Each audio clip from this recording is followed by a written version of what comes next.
எம்ஜிஆரை அவமானப்படுத்திய ஸ்ரீதர். ஆனா அதற்கு எம்ஜிஆர் என்ன பதிலடி கொடுத்தாரு?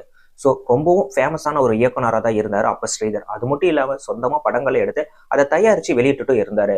அந்த மாதிரி சமயத்துல எம்ஜிஆரை வச்சு அவர் ஒரு படம் எடுக்கிறதா இருந்துச்சு. அதுதான் அன்று சிந்திய ரத்தம் அப்படிங்கிற ஒரு படம். அந்த படம் எடுக்கும்போது அதே சமயத்துல இன்னொரு படமும் அவர் எடுத்துட்டு இருந்தாரு.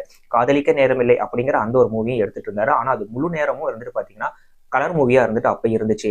நல்ல புகழ்பெற்ற எம்ஜிஆரை வச்சு அவர் எடுக்கிற படம் இருந்துட்டு பிளாக் அண்ட் ஒயிட்டாவும், புதுமுகங்களை வச்சு எடுக்கக்கூடிய படம் இருந்துட்டு கலர் படமாவும் இருக்கு அப்படின்னு சொல்லி நிறைய பேச்சுகள் இருந்துட்டு அப்ப இருந்துட்டு வந்தது. ஒரு சில ஷார்ட்ஸ் எல்லாம் இருந்துட்டு எம்ஜிஆர் வச்சு அந்த படத்துக்கு எடுத்தாச்சு. போஸ்டர்ஸ் எல்லாம் கூட வெளியிட்டாச்சு. எம்ஜிஆரும் அதற்காக 25,000 ரூபாய் இருந்துட்டு அட்வான்ஸ் இருந்துட்டு வாங்கி இருந்தாரு. அவரை வச்சு கலர் படம் எடுக்கல, புதுமுகங்களை வச்சு எடுக்கிறாங்கன்னு சொல்லிட்டு நிறைய பேச்சுகள் வந்ததுனால அந்த படத்துல இருந்து எம்ஜிஆர் இருந்துட்டு தற்காலிகமா விலகிக்கிட்டாரு.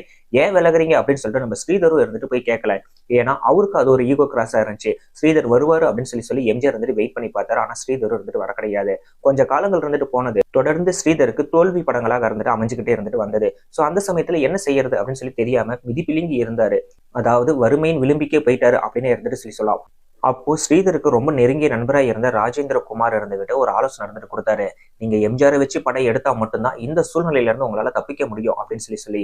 ஆனா எம்ஜிஆர் கிட்ட எப்படி போய் உதவி கேட்கறது, தன்னுடைய படத்துல நடிக்க சொல்லி எப்படி சொல்றது, இதற்கு முன்னாடி நடந்த பிரச்சனையை எப்ப சமாதானப்படுத்த கூட இருந்துட்டு போகல, சரியான விளக்கம் கொடுக்க கூட போகலையே அப்படின்னு சொல்லிட்டு ஸ்ரீதருக்குள்ளார மிகப்பெரிய ஒரு தயக்கம் வந்துட்டு இருந்தது. அப்போ எம்ஜிஆருக்கு மேக்கப் ஆர்டிஸ்டா இருந்தவர் தான் பிதாம்பரம். அதாவது இப்ப இருக்கிற பி வாசுடைய அப்பா தான் அவரு. இந்த விஷயம் அவருடைய காதுக்கு இருந்துட்டு வந்து அவர் மூலியமா எம்ஜிஆருடைய காதுக்கு இருந்துட்டு வந்தது. அதை கேட்ட உடனே எம்ஜிஆர் அவருக்கு உதவி செய்யணும் அப்படின்னு சொல்லிட்டு இருந்துட்டு முடிவு எடுத்துட்டாரு. அவருடைய படத்துல நடிக்கலாம் அப்படிங்கிற முடிவுக்கு இருந்துட்டு வந்துட்டாரு. இருந்தாலும் ஸ்ரீதர் மிகப்பெரிய ஒரு இயக்குனரா இருந்தவர். அவரு தாங்கிட்ட உதவி கேட்டு வராங்க அப்படின்னு சொன்னா அவருக்கு அது ஒரு விதமான அவமரியாதையா இருக்கும். நானும் அவரை நேர்ல தேடி போய் பேசினாலும் அதுவும் ஒரு அவமரியாதையா இருக்கும். அதனால இருந்துட்டு என்ன செய்யறது அப்படின்னு சொல்லி நம்ம ஸ்ரீதரை கௌரவிக்கக்கூடிய வகையில நம்ம நண்பராகிய நம்பியார் வீட்டுல இருந்துட்டு ஒரு மதிய உணவு இருந்துட்டு விருந்து இருந்துட்டு ஆயத்தப்படுது. அந்த சமயத்துல இருந்துட்டு அவரையும் ஸ்ரீதரையும் அவர் இருந்துட்டு அழைக்க சொல்லி நானும் அப்ப இருந்துட்டு வரேன். அந்த இடத்துல இதை பேசி முடிவானதா இருந்துட்டு மக்களுக்கு இருந்துட்டு தெரியட்டும் அப்படிங்கிற மாதிரி இருந்துட்டு பாத்தீங்கன்னா பிதாம்பரம் கிட்ட இருந்துட்டு சொல்லியிருக்கிறாரு எம்ஜிஆர்.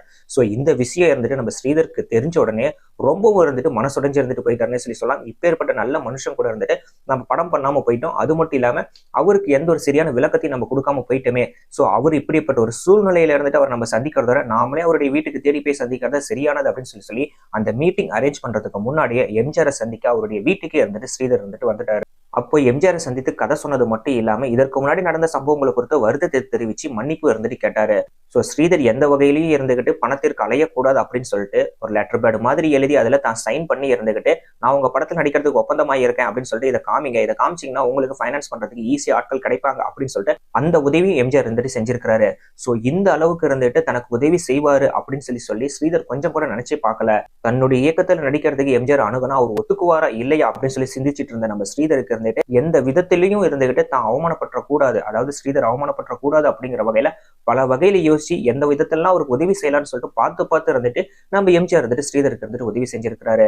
இதற்கு மேல என்ன பத்தியோ இல்ல உங்களை பத்தி யாராவது தவறா இருந்துட்டு பேசினாங்கன்னா நாமளே உட்காந்து இதை பேசி இருந்துட்டு சரி செஞ்சுக்கலாம், யாருடைய பேச்சு இருந்துட்டு நம்ப வேண்டாம் அப்படிங்கிற மாதிரி ஸ்ரீதர் இருந்துட்டு வேண்டுகோள் வச்சிருக்காரு.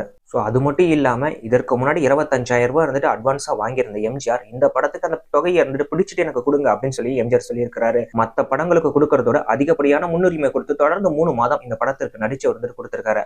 அப்படி வெளிவந்த படம் தான் உரிமை குரல். கிட்டத்தட்ட வெள்ளி விழா கொண்டாடுனுச்சு. 12 தியேட்டர்களுக்கு மேல் இந்த படம் இருந்துட்டு 100 நாட்கள் இருந்துட்டு கடந்து ஓடின படம் தான் உரிமை குரல்.